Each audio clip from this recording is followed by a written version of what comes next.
ಎರಡನೇದು,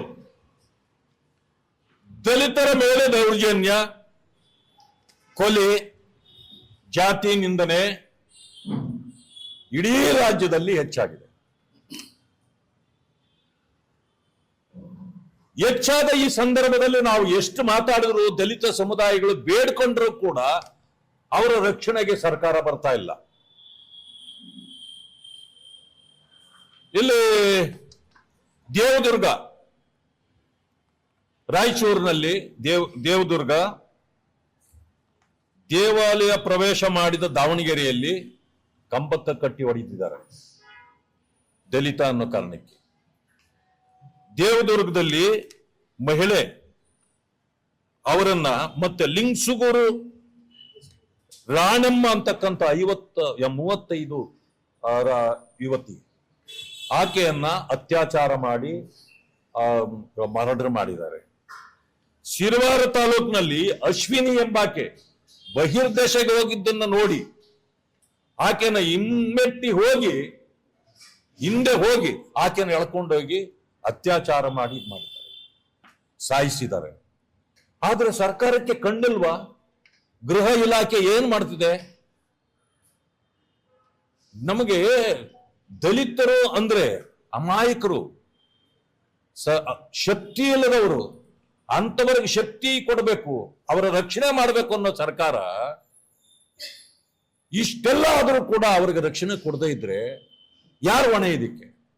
ಅದರಲ್ಲೂ ಕಲ್ಯಾಣ ಕರ್ನಾಟಕದಲ್ಲಿ ಇಂಥ ಪರಿಸ್ಥಿತಿಯನ್ನು ಎದುರಿಸ್ತಾ ಇದ್ದೀವಿ. ಆದ್ರೆ ಗೃಹ ಮಂತ್ರಿಗಳಲ್ಲಿ ಅವರೇ. ಪಾಪ ನೀವು ಗೃಹ ಮಂತ್ರಿಯಾಗಿ ಈ ಗೃಹ ಇಲಾಖೆಯಲ್ಲಿ ಕುಳಿತು ಈ ಬಡವರಿಗೆ ರಕ್ಷಣೆ ಕೊಡಿ ಅಂತಂದ್ರೆ ಅವರು ಬರೀ RSS ಮಂತ್ರಿ ಆಗ್ಬಿಟ್ಟಿದ್ದಾರೆ. ಬೆಳಗ್ಗೆಯಿಂದ ರಾತ್ರಿ ಮಲಗೋವರೆಗೂ, ಬಹುಶಃ ರಾತ್ರಿ ನಾವು ಅವ್ರಿಗೆ ಯಾರು ಜೊತೆಯಲ್ಲಿ ಇರೋಲ್ಲ, ಅವ್ರ ಮನೆಯವ್ರು ಮಾತ್ರ ಇರ್ತಾರೆ. ರಾತ್ರಿ ಹೊತ್ತೂ ಏನೋ ಬಹುಶಃ RSS ಅಂತ ನಿದ್ರೆಯಲ್ಲೂ ಕನ್ವರ್ಸ್ತಾರೋ ಏನೋ ನನಗೆ ಗೊತ್ತಿಲ್ಲ. ಹಾಗಿದ್ರೆ ನೀವು RSSಗೆ ಮಂತ್ರಿ ಆಗ್ಬಿಡಿ, ಇದು ಗೃಹ ಸಚಿವರು ಆಗ್ಬೇಕು. ಈ ಹೆಣ್ಣು ಮಕ್ಕಳ ಪರಿಸ್ಥಿತಿ ಹಿಂಗಾಗ್ತಾ ಇದೆಯಲ್ಲ, ಇವ್ರಿಗೆ ಯಾರು ರಕ್ಷಣೆ ಕೊಡ್ಬೇಕು? ಅದಷ್ಟೇ ಅಲ್ಲ, ನಾನು ಇನ್ನೊಂದು ಮಾತನ್ನು ಹೇಳಲಿಕ್ಕೆ ಬಯಸ್ತೇನೆ. ಮಾನ್ಯ ವಿಜೇಂದ್ರ ಏನವರು ಕಾಶಪ್ಪನವರು ಸಚಿವರು, ಹೊಸದಾಗಿ ವಿಜಯಾನಂದ ಕಾಶಪ್ಪನವರು ಮೋದಿಯವರನ್ನ ಏನು ಹಿಗ್ಗಾಮುಗ್ಗ ಮಾತಾಡ್ತಾರೆ. ಅವ್ರಿಗೆ ಯೋಗ್ಯತೆ ಇದೆಯಾ? ಪ್ರಧಾನಮಂತ್ರಿ ಒಬ್ಬರ ಬಗ್ಗೆ ಮಾತಾಡೋ ಯೋಗ್ಯತೆ ಇವ್ರಿಗಿದೆಯಾ? ಹೋಗ್ಲಿ, ಇವರ ಇತಿಹಾಸ ಏನು? ಬೀದಿ ಕಾಮಣ್ಣರ ರೀತಿಯಲ್ಲಿ ಆಡಿದವರು ಇವರು ಬಂದು ಪ್ರಧಾನಮಂತ್ರಿ ಮೋದಿಯವರ ಬಗ್ಗೆ ಮಾತಾಡ್ತಾರೆ. ಅಟ್ಟಹಾಸದ ಮಾತಾಡುವಾಗ ಏನ್ ಹೇಳ್ತಾರೆ? ಸಿಲ್ಕ್ ಸಿಗ್ತಾ ಇಲ್ವಂತೆ ಅವ್ರಿಗೆ, ಸಿಲ್ಕ್ ಬೇಕಂತೆ, ದಾರ ಸಿಗ್ತಾ ಇಲ್ಲಂತೆ, ನೂಲು ಸಿಗ್ತಾ ಇಲ್ವಂತೆ. ಅದಕ್ಕೆ ದೇಶನ ಮಾನ್ಯ ಪ್ರಧಾನಮಂತ್ರಿಗಳು ನರೇಂದ್ರ ಮೋದಿ ಅವರು ವಲ್ಗೇರಿಯಾ ಮಾಡಿಬಿಟ್ಟಿದ್ದಾರಂತೆ. ವಲ್ಗೇರಿಯಾ ಅಂದ್ರೆ ಏನಂತ ಗೊತ್ತಿದೆಯಾ ನಿಮಗೆ? It comes under the atrocity act. ಅನೇಕ ಕಡೆಗಳಲ್ಲಿ ಅವರ ಮೇಲೆ ಕಂಪ್ಲೇಂಟ್ ಕೊಟ್ಟರು ಕೂಡ ಈ ಸರ್ಕಾರ FIR ಆಗ್ತಾ ಇಲ್ಲ ಅವ್ರ ಮೇಲೆ. ಅಟ್ರಾಸಿಟಿ ಆದ ತಕ್ಷಣ ಇಮ್ಮಿಡಿಯೇಟ್ಲಿ ಈ ಶುಡ್ ಬಿ ಅರೆಸ್ಟೆಡ್. ನಾನು ಮೊದಲು ಅದನ್ನ ಬೆಳಕಿಗೆ ತಂದವನು ನಾನು, 10 ದಿವಸದ ಹಿಂದೆ. ಬಂದ ಮೇಲೆ ಇಡೀ ಜನರಿಗೆ ಅದು ಅರ್ಥ ಆಯ್ತು, ಗೊತ್ತಾಯ್ತು. ಎಲ್ಲಾ ಕಡೆಯಲ್ಲೂ ಪ್ರದರ್ಶನಗಳು ನಡೀತಾ ಅವ್ರ ವಿರುದ್ಧವಾಗಿ FIRಗಳು ಹಾಕ್ಬೇಕು ಅಂತ ಹೇಳಿ ಕಂಪ್ಲೇಂಟ್ ಕೊಟ್ರೆ ಯಾಲ್ಲೂ ಕೂಡ FIR ಹಾಕಿಲ್ಲ. ನಿನ್ನೆ ಅದನ್ನ ನಾನು ಸದನದಲ್ಲಿ ಪ್ರಸ್ತಾಪ ಮಾಡಿದ್ದೇನೆ ಮುಖ್ಯಮಂತ್ರಿಗಳ ಮುಂದೆ. ತಕ್ಷಣ ಅವರನ್ನ FIR ಹಾಕ್ಬೇಕು, ಅರೆಸ್ಟ್ ಮಾಡಬೇಕು, ಇದರಿಂದ ಮಂತ್ರಿ ಮಂಡಲದಿಂದ ಅವ್ರನ್ನ ಕೈ ಬಿಡಬೇಕು ಅಂತ ನಿನ್ನೆ ಒತ್ತಾಯ ಮಾಡಿ ಅವರು ಕೇಳಿದ್ರು. ಮಲ್ಲಿಕಾರ್ಜುನ್ ಖರ್ಗೆ ಅವರಿಗೆ ಅವರು ಭಾಷಣ ಮಾಡಿದ್ದ ಸ್ಥಳದಲ್ಲಿ ಗಂಗಾಜಲ ತಂದು ಅದನ್ನ ಏನೋ ಪೂಜೆ ಮಾಡಿದ್ದಾರೆ ಅಂತ ನಾವು ಅದನ್ನು ಖಂಡಿಸ್ತೇವೆ. ಆದ್ರೆ ಕಾಂಗ್ರೆಸ್ನ ಸಂಸ್ಕೃತಿ ಏನ್ ಗೊತ್ತಾ? ಇದು ಬಿಜೆಪಿ ಮಾಡಿದ್ದಾರೆ ಅಂತಾರೆ. ಎಲ್ಲಿ ಬಿಜೆಪಿ ಮಾಡಿದೆ? ಬಿಜೆಪಿ ಹೇಳ್ತದೆ ಯಾವುದೇ ದಲಿತನಿಗೆ ಈ ರೀತಿ ಅಪಮಾನ ಮಾಡಿದ್ರೆ ಅದನ್ನು ಕೂಡ ನಾವು ಖಂಡಿಸ್ತೇವೆ. ಸದನದಲ್ಲಿ ನಮ್ಮ ಮೇಲೆ ಗದಾಪ್ರಹಾರ ಮಾಡ್ಲಿಕ್ಕೆ ಹರಿಪ್ರಸಾದ್ ಅವರು ಕೆಲವರೆಲ್ಲ ಹೊರಟರು. ಅವರ ಸಂಸ್ಕೃತಿ ಏನು ಅಂತ ನಮಗ್ ಗೊತ್ತು. ಆದ್ರೆ ನಾವು ಒಕ್ಕೊರಳಿನಿಂದ NDA ಭಾಗದಿಂದ ನಾವು ಖರ್ಗೆಯವರೆಗೂ ಯಾರು ಅಪಮಾನ ಮಾಡಿದ್ರು ಅದನ್ನು ಖಂಡಿಸ್ತೇವೆ ಅಂದ ಮೇಲೆ ಬಾಯಿ ಮುಚ್ಚಿ ಕುಳಿತುಕೊಂಡ್ರು ಸದನದಲ್ಲಿ. ಅಂದ್ರೆ ಏನೇ ಆದ್ರೂ ನಮ್ಮ ಮೇಲೆ ತಿರುಗಿಸ್ಲಿಕ್ಕೆ ನೋಡ್ತಾರೆ. ಆದ್ರೆ ಖರ್ಗೆ ಸಾಹೇಬರಿಗೆ ಅಪಮಾನ ಮಾಡಿದವರು ಅಥವಾ ಆ ಸ್ಥಳವನ್ನ ಸ್ವಚ್ಛ ಮಾಡಿದವರು ಅದು ತಪ್ಪೇ, ಅವರ ಮೇಲೂ ಕ್ರಮ ಆಗ್ಬೇಕು. ಮಾನ್ಯ ಸಚಿವರಾಗಿರ್ತಕ್ಕಂಥ ವಿಜಯಾನಂದ ಕಾಶಪ್ಪನವರ ವಿರುದ್ಧ ಕೂಡ ಕ್ರಮ ಆಗಬೇಕು. ಅವರನ್ನ FIR ಹಾಕಿ ಅಟ್ರಾಸಿಟಿ ಆಕ್ಟ್ ಅಲ್ಲಿ ಅವರನ್ನ ಬಂಧಿಸಬೇಕು, ಅವರನ್ನ ಸಂಪುಟದಿಂದ ಕೈ ಬಿಡಬೇಕು ಅಂತೇಳಿ ನಿನ್ನೆ ನಾವು ಒಕ್ಕರಳಿನಿಂದ ನಾವೆಲ್ಲ ಮಾತಾಡಿದ್ದೇವೆ. ಈ ರೀತಿ ದಲಿತ ವಿರೋಧಿ ಭ್ರಷ್ಟಾಚಾರದ ಒಂದು ಸರ್ಕಾರ ಕರ್ನಾಟಕದಲ್ಲಿದೆ. ಇವತ್ತು ಅನೇಕ ವಿಚಾರಗಳಿದೆ.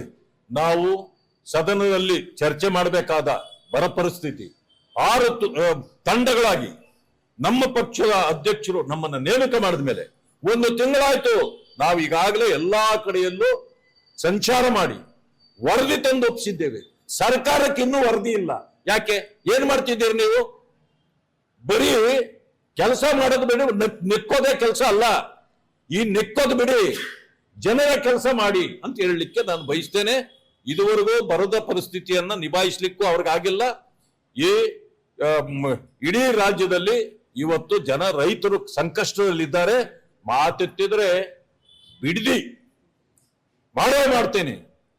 ಕುಮಾರಸ್ವಾಮಿ ಮಾಡಿಬಿಟ್ಟಿದ್ರು, ಅದರಿಂದ ನಾವು ಮಾಡ್ತೀವಿ. ಕುಮಾರಸ್ವಾಮಿ ಇದು ಹುಳಿ, ಇದು ಸರಿ ಇಲ್ಲ, ಇದನ್ನು ತಿನ್ನಬಾರದು ಅಂತ ಬಿಟ್ಬಿಟ್ಟಿದ್ದಾರೆ. ನೀವ್ಯಾಕ ಆ ಎಂಜಲ್ನ ನೀವು ತಿನ್ನಕ್ ಹೋಗ್ತೀರಿ ಸಿಹಿಯಾಗಿದೆ ಅಂತ? ಅವರು ಹುಳಿ ಅಂದಿದ್ದಲ್ಲ ನಿಮಗೆ ಸಿಹಿನಾ? ಅವರು ಮಾಡಿದ್ದೆ ನಾವು ಮಾಡ್ತೀವಿ ಅನ್ನಂಗಿದ್ರೆ ಮಾಡಿ. ರೈತರ ಸಾಲ ಮನ್ನಾ ಮಾಡಿದ್ರಲ್ಲ ಅವರು ಮಾಡಿದ್ರೆ ಅದಕ್ಕೆ ನಾವು ಮಾಡ್ತೀವಿ ಅಂತ ಹೇಳಿ ನೋಡೋಣ. ಅಂತವೆಲ್ಲ ಬರಲ್ಲ ನಿಮ್ಗೆ. ಒಟ್ಟಿಗೆ ರಿಯಲ್ ಎಸ್ಟೇಟ್ ಮಾಡಬೇಕು, ದುಡ್ಡು ಹೊಡಿಬೇಕು, ಲೂಟಿ ಮಾಡಬೇಕು, ರೈತರ ಜಮೀನು ಕಬಳಿಸಬೇಕು. ಇದು ಮಾತ್ರನಾ ನಿಮಗೆ ಕಾಂಗ್ರೆಸ್ನವ್ರಿಗೆ ಗೊತ್ತಿರೋದು ಅಂತೇಳಿ ಅವರಿಗೆ ನಾನು ಎಚ್ಚರಿಕೆ ಕೊಡ್ಲಿಕ್ಕೆ ಬಯಸ್ತೇನೆ. ನಾಗೇಂದ್ರ ಪ್ರಕರಣದಲ್ಲಿ ಈಗ ಸೋಮವಾರದಿಂದ ಕೂಡ ಅದೇ ವಿಚಾರ ಪ್ರಸ್ತಾಪ ಮಾಡ್ತಾರೆ, ಹೇಗೆ ಸರ್? ಖಂಡಿತ ಮಾಡ್ತೇವೆ.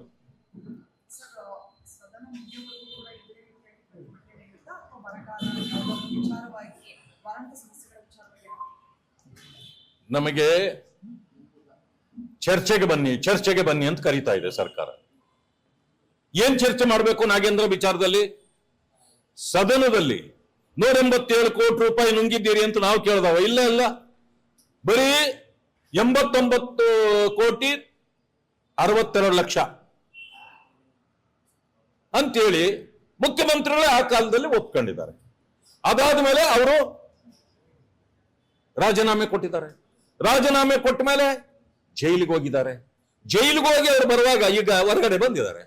ಯಾಕೆ ಬಂದ್ರು? ಬೇಲ್ ಸಿಕ್ತು. ಬೇಲ್ ಸಿಕ್ಕಿತು ಅಷ್ಟೇ ಹೊರತು ನಿಮ್ಗೇನಾದ್ರೂ ಕ್ಲೀನ್ ಚಿಟ್ ಸಿಕ್ತಾ? ಇಲ್ಲ. ನೀವು ಈಗಲೂ ದೋಷಿಯೇ. 90 ದಿನಗಳಾದ ಮೇಲೆ ಬೇಲ್ ಕೊಡೋದು ಸಹಜ. ಕೊಟ್ಟಿದ್ದಾರೆ. ಕೇಸ್ ಇನ್ನೂ ಪೆಂಡಿಂಗ್ ಇದೆ, ನಡೀತಾ ಇದೆ. ಆಗೋದಕ್ಕೆ ಮುಂಚೆ ಯಾಕೆ ನೀವು ಮಂತ್ರಿ ತಗೊಂಡ್ರು? ಹೆದರಿಕೆ.